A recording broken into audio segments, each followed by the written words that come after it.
Sa mga VIP guests and syempre paparangalan niyo?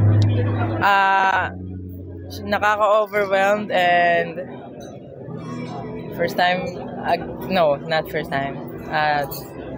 Nakaka-overwhelm, masaya, syempre. Isa sa makikita ko sila Ate Heidi, sila mga Olympians, and my brother too, makikita ko rin. Syempre masaya and nakakagulat pa rin, and every year meron ganito, and sana next year again magkaroon.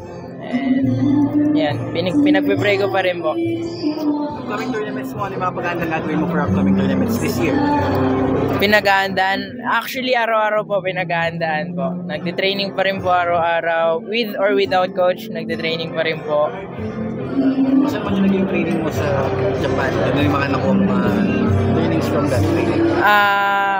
Yung trainings ko sa Japan, I mean, okay lang naman. I mean, maraming nag-upgrade, maraming nalinis, and maraming natutunan, maraming naging friends, and maraming naging ka-close to.